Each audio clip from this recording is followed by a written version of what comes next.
Assalamualaikum warahmatullahi wabarakatuh. Alhamdulillahi rabbil alamin. Wa asyhadu an la ilaha illallah wahdahu la syarika lah. Wa asyhadu anna Muhammadan abduhu wa rasul. Allahumma anfa'na bima 'allamtana wa 'allimna ma yanfa'una wa zidna ilma. Wa aslih lana sya'nana kullah wa la takilna ila anfusina tarfata ain, amma ba'd. Kaum muslimin wal muslimat, para jemaah yang semoga senantiasa dirahmati Allah. Alhamdulillah, kita bersyukur kepada Allah Azza wa Jalla pada kesempatan siang hari yang berbahagia ini.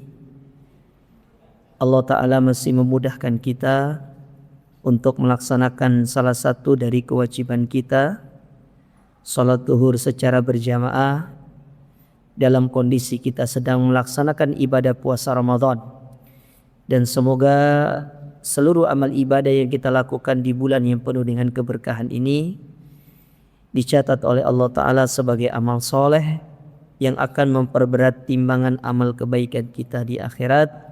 Dan kita berdoa semoga puasa dan Al-Quran yang kita baca, puasa yang kita jalani di bulan ini, Al-Quran yang kita baca pada setiap harinya, kelak akan memberikan syafaat bagi kita di hari kiamat. Allahumma amin.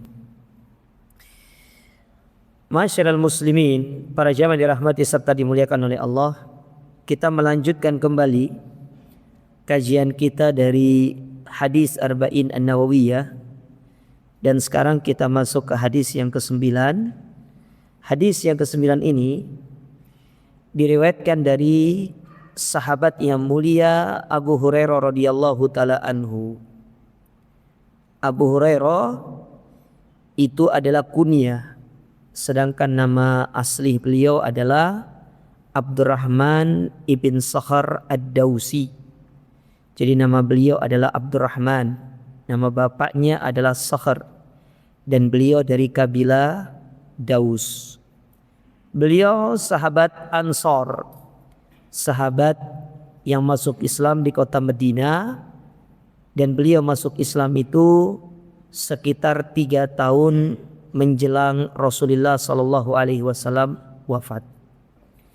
Jadi beliau itu termasuk sahabat-sahabat yang masuk Islam di akhir-akhir menjelangnya wafat Nabi SAW. Meskipun beliau adalah orang yang agak telat masuk Islam, tetapi beliau adalah sahabat yang paling banyak meriwayatkan hadis. Dari 7 sahabat yang banyak meriwayatkan hadis, Abu Hurairah yang paling banyak dengan jumlah yang sangat jauh antara nomor 1 yang nomor 2. Abu Hurairah meriwayatkan hadis sebanyak 5.400 sekian hadis. Sedangkan yang nomor 2 di bawahnya, yaitu Abdullah ibnu Umar, itu hanya meriwayatkan sekitar 2.000 sekian. Jadi 2 kali lipatnya. Karena Abu Hurairah itu tinggalnya di masjid. Beliau itu ahli sufa, orang yang hidup di pelataran masjid. Jadi sufa itu satu tempat di masjid kayak pelataran seperti samping sini, itu dijadikan sebagai tempat tinggal untuk orang-orang yang tidak memiliki rumah waktu itu. Makanya disebut dengan sufah. Ya. Adapun ahlu sufa berarti orang yang mendiaminya. Seperti ahlul qaryah, jadi penduduk desa itu maksudnya. Nah, Abu Hurairah radhiyallahu taala anhu punya keutamaan yang luar biasa. Abu Hurairah ini kalau kita membaca sejarah banyak keutamaannya. Salah satunya di antara keutamaan Abu Hurairah, beliau itu pernah diajak minum susu oleh Nabi SAW, yang mana beliau disuruh minum dulu. Setelah beliau minum baru Nabi meminum bekas Abu Hurairah, dan ini menunjukkan Allah Ta'ala memuliakan Abu Hurairah. Baik. Beliau mengatakan, Sami'tu Rasulullah sallallahu alaihi wasallam yaqul, aku pernah mendengar Rasul sallallahu alaihi wasallam pernah bersabda. Saya ingatkan kembali kepada para jamaah, kalau jenengan mendengarkan hadis diawali dengan kalimat sami itu, berarti perawi dari hadis tersebut yang meriwayatkan hadis itu dia mendengar secara langsung, bukan mendengar dari orang lain. Berbeda nanti kalau hadisnya berbunyi redaksinya qala Rasulullah bersabda. Bisa jadi hadis ini dia dengarkan dari orang lain. Dia tidak mendengar langsung. Tapi kalau kalimat dengan bentuk sami'tu, aku mendengar langsung dari Nabi, berarti orangnya dengar langsung. Dia tidak mendengar dari orang lain. Berarti dia hadir dan dia mendengar apa yang disampaikan oleh Nabi SAW. Nah, seperti hadis ini.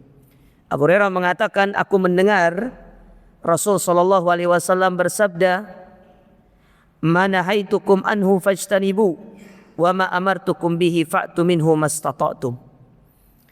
Fa innama ahlaka alladhina min qablikum kasratu masailihim wa ikhtilafuhum ala anbiya'ihim." Kata Rasul SAW, apa yang aku larang atas kalian maka tinggalkanlah, dan apa yang aku perintahkan untuk kalian mengerjakannya maka kerjakanlah semampu kalian.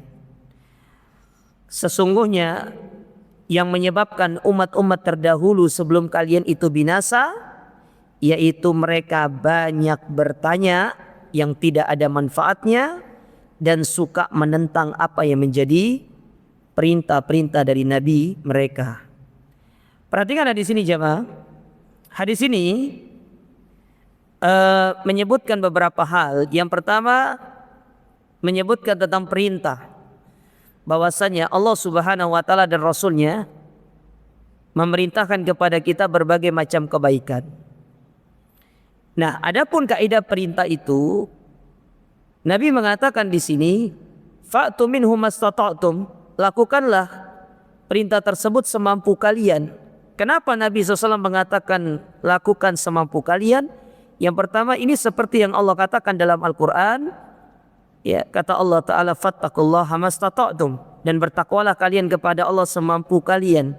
Di dalam kita menjalankan perintah itu ada usaha, ada usahanya. Maka terkadang usaha kita itu yang perlu untuk diperhatikan. Ada orang tidak sanggup untuk melakukan dengan model seperti ini, maka sesuai dengan kemampuannya. Saya kasih contoh gambaran sederhananya.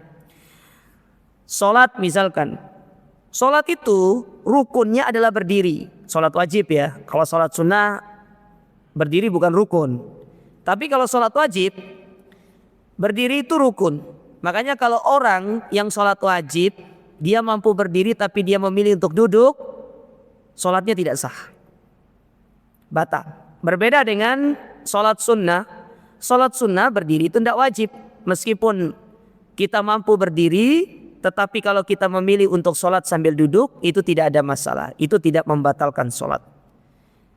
Dan ini disebutkan di dalam buku-buku fikih para ulama. Antum kalau baca buku fikih para ulama, antum akan dapati penjelasan seperti ini. Ya. Nah, kita kalau sholat wajib, kita tidak mampu berdiri mungkin gara-gara kaki kita sakit. Entah mungkin gara-gara kecelakaan atau apa, ya, atau jatuh. Sehingga kalau berdiri itu membuat kakinya terasa sakit. Nah, konsekuensinya apa? Kalau sudah sakit, membuat kita tidak khusyuk untuk sholat. Maka di situ berlaku ayat fattaqullaha mastata'tum. Tidak mampu berdiri, silakan duduk. Ya, silakan untuk duduk.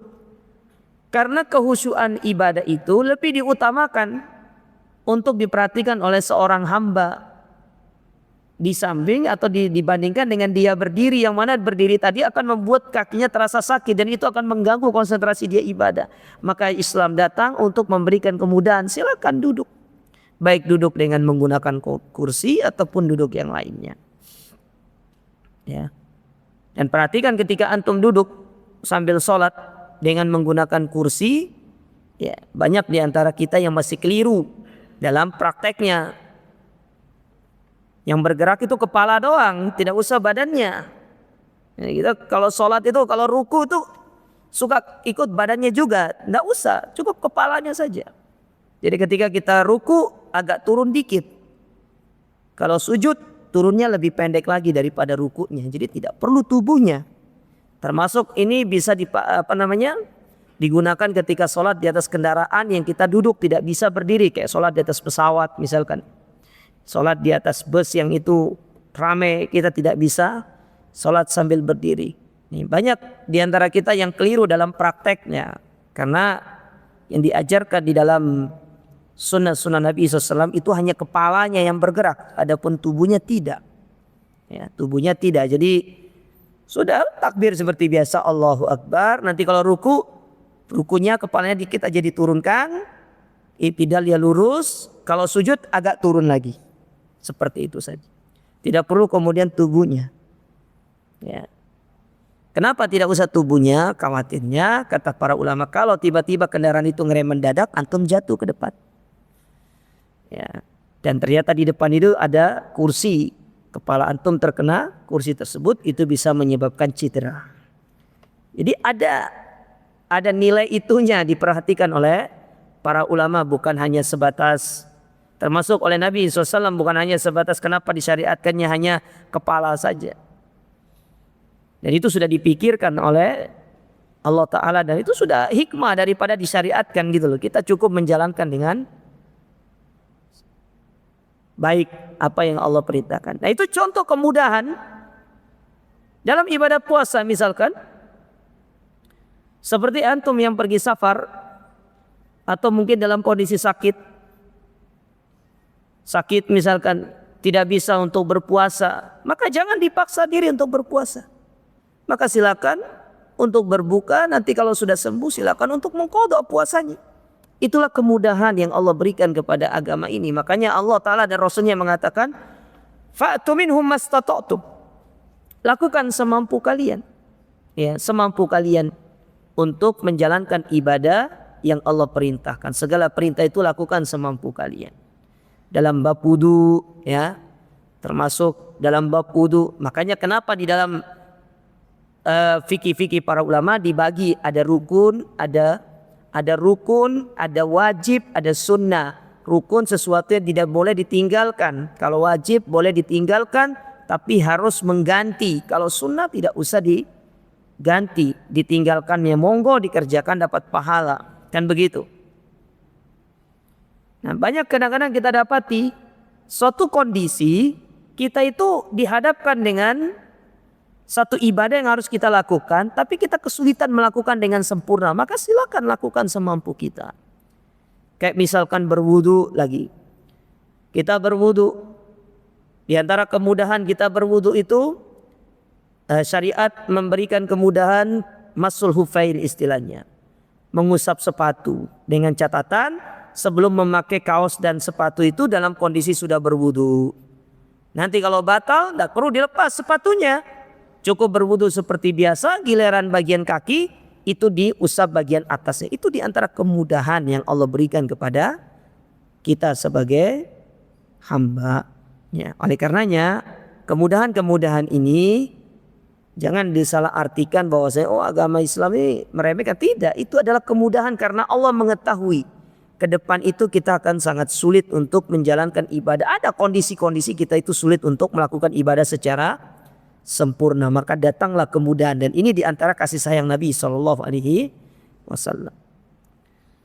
Lalu kemudian Nabi mengatakan di situ tentang larangan. Kenapa Nabi ketika mengatakan larangan, Nabi tidak mengatakan dan tinggallah semampu kalian? Karena namanya meninggalkan itu tidak ada usaha, udah tinggalkan aja. Ada orang dikasih minuman keras, alkohol, tinggal ditinggalkan, tidak usah dilakukan. Berbeda kalau dia minum, dia ngambil. Tapi kalau disuruh tinggalkan, tinggalkan aja, tidak usah dilakukan. Makanya kata para ulama, melakukan itu lebih berat daripada meninggalkan. Melakukan lebih berat daripada meninggalkan.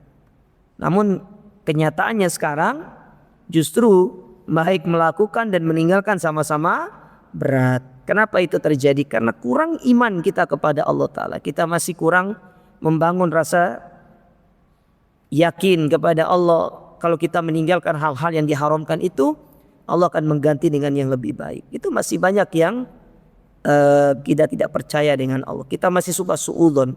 Hendaklah kita membangun husnudzon kepada Allah, berbaik sangka kepada Allah. Kalau kita meninggalkan sesuatu karena Allah, Allah pasti akan mengganti dengan yang lebih baik. Dengar kisahnya Nabi Sulaiman. Nabi Sulaiman itu punya kebiasaan melihara kuda, Pak. Jadi beliau itu punya kuda bagus sekali. Diceritakan di dalam beberapa riwayat, kudanya bagus, setiap sore itu disisir, kudanya dimandikan.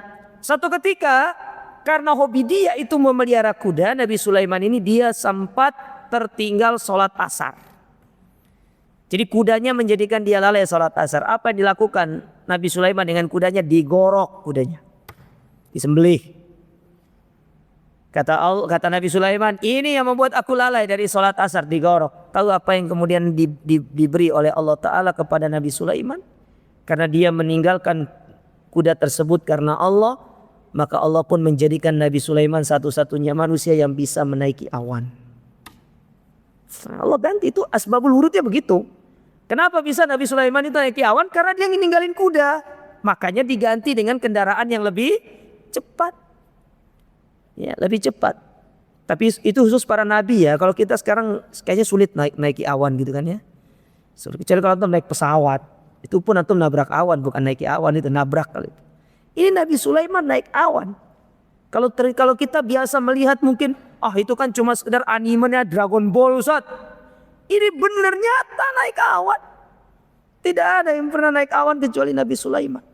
Nabi Muhammad itu ketika Isra Mi'raj tidak naik awan. Dia tidak naik awan, Nabi Muhammad. Nabi Sulaiman naik awan, dijadikan sebagai kendaraan. Itu karena dia meninggalkan sesuatu, karena kudanya dikorbankan, dia membuat dia lalai. Nah, lihat itu. Padahal kalau kita pikir ya kuda itu kan perkara yang mubah-mubah saja sebenarnya. Tetapi ketika melalaikan dari ibadah ditinggalkan.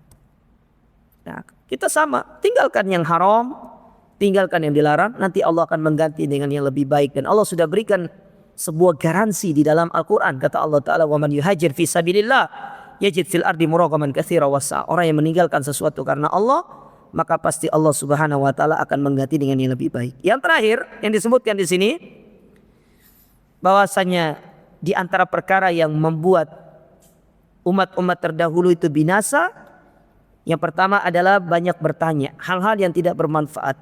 Ini kaitannya dengan kalau antum bertanya tentang urusan-urusan agama, bertanyalah yang bisa menambah keimanan, bukan pertanyaan-pertanyaan yang dalam tanda kutip konyol, tidak ada manfaatnya, tidak bisa menambah keimanan. Contoh, Ustadz, waktu Nabi Adam dan Hawa menikah, siapa penghulunya? Apa manfaatnya? Ya. Terus kira-kira malaikat makan apa? Emang kenapa kalau antum tahu makanannya malaikat, antum mau GoFood, antum mau SofiFood, antum mau kirim? Nggak ada manfaatnya. Itu pertanyaan yang tidak perlu ditanyakan. Yes. Hal yang tidak menambah keimanan gitu loh. Bertanyalah sesuatu yang bisa menambah keimanan, rasa dekat kita kepada Allah. Saat waktu Nabi Muhammad menikah sama Khadijah, siapa penghulunya? Ya wallahu alam. Nanti kalau kita ketemu Nabi Muhammad, kita tanya siapa penghulunya waktu beliau menikah. Ya, siapa dukun beranaknya ketika Khadijah melahirkan pertama kali, siapa yang bantu? Siapa dokter?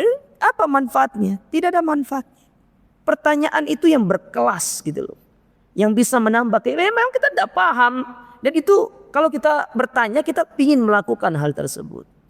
Nah, orang-orang Ahlul Kitab tuh begitu dulu. Seperti orang Yahudi nanya ke Nabi Musa, disuruh sembelih sapi, nanya warnanya apa, modelnya seperti apa, ciri-cirinya gimana. Giliran dikasih tahu, keberatan untuk mencari. Ya udah, kalau disuruh sembelihlah sapi, umum berarti sembelih sapi modelnya kayak gimana pun bebas, nggak usah nanya kupingnya berapa. Nah, terus emang kenapa kalau antum tanya kuping? Terus belinya berapa, beratnya? Nggak usah tanya kayak gitu tuh. Intinya sembelih sapi, sudah sapi. Ya, kan begitu. Kemudian yang terakhir kata Nabi SAW di sini, waqtilafuhum ala anbiyaihim, yaitu mereka suka menyelisih perintah Nabi mereka. Sama kayak kita sekarang. Ketika kita menyelisih apa yang menjadi perintah Nabi kita, itu yang membuat kita celaka binasa. Saya kasih contoh fakta sejarah. Antum pernah dengar kisah perang Uhud kan? Perang Uhud itu 2 ronde jamaah. Ronde yang pertama, kaum muslimin menang. Telak. Menang telak. Padahal pasukannya cuma 700. Pasukan 700. Harusnya 1000. 300 balik gara-gara orang munafik. Orang munafik ini biasa menghembuskan aura-aura pesimis di tengah kaum muslimin. Akhirnya 300 balik. Berangkat 700. Dengan percaya diri bahwasanya Allah pasti akan menolong mereka. Cuma Nabi punya punya persyaratan. 50 orang diletakkan di atas bukit pemana, jangan turun apapun yang terjadi, kalian standby di sini. Nah, ronde pertama, menang telak. Mulailah orang-orang di bawah itu mengumpulkan harta. Yang di atas itu ngelihat ini ndak mudu niki. Ora apa-apa kita iki. Ndak boleh. Nabi bilang jangan turun. Kuai lah, yang penting kita dapat harta dulu. Turun dari 50, 45 turun, sisa 5 orang. Apa yang terjadi? Khalid bin Walid mengambil celah, muter lewat belakang, manuver lewat belakang, disikat habis kaum muslimin itu. Kalah. Padahal kemenangan sudah di depan. Nah, ketika kita menyelisih apa yang menjadi perintah Nabi kita, jangan pernah berharap kita akan bisa diberikan kemenangan oleh Allah Ta'ala. Kehinaan demi kehinaan, kesengsaraan demi kesengsaraan itu akan terus menimpa umat ini. Makanya Nabi sudah katakan di dalam sabdanya, sallallahu alaikum zullan la yanzi'u ankum hatta tarji'u ila dinikum. Tidak akan pernah diangkat kehinaan dari kaum muslimin sampai kalian kembali kepada apa yang membuat kaum muslimin itu berjaya di masa dulu. Antum melihat sejarah, Pak. Tidak pernah kaum muslimin itu menang gara-gara pasukan, jumlah pasukan, tidak ada. Khalid bin Walid datang ke Romawi, ketemu dengan panglimanya Romawi. Lid, ngapain itu ke sini? Pulang aja lah. Satu orang tak kasih dikasih, pokoknya kalau dirupiahkan itu sekitar 50 juta satu orang gitu loh. Lid pulang, dikasih dinar sekian, dirham sekian. Tahu kata Khalid bin Walid ketika disuruh pulang digertak seperti itu? Kata dia jawab panglima itu, saya datang ke sini, ke Romawi ini karena saya dengar orang-orang Romawi itu darahnya segar-segar dan saya bawa pasukan yang suka dengan darah segar. Apa enggak keder itu? Dia ngomong gitu Khalid itu. Dia digertak, dia balik gertak. Makanya kenapa Khalid bin Walid itu ditakuti? Demikianlah Allah mengangkat Islam itu. Kita kalau pengen mulia, coba kembali kepada bagaimana Islam ini dimuliakan dahulu. Siapa sangka, makanya kan kata rajanya Persia itu, kok kalian berani datang ke sini? Kalian itu pengembala kambing-kambing kami loh. Kok kalian berani datang menginjakan kaki kalian di tempat saya ini, istana yang megah. Bawa surat untuk supaya masuk Islam disobek sama rajanya Persia, dicampaikan kepada Nabi SAW. Apa kata Nabi? Kerajaannya akan disobek. Benar, dia dibunuh sama anaknya sendiri. Hancur, ruru ranta Persia. Mana Persia sekarang? Hanya dendam yang tersisa. Nah, tuh lihat dendam sampai hari ini. Ya. Persia itu, orang-orang Syiah, apakah senang sama kaum muslimin? Dari dulu nggak suka, gara-gara dihancurkan sama Umar bin Khattab. Nggak pernah menang, nggak pernah dengan sisi jumlah kaum muslimin itu menang, nggak pernah.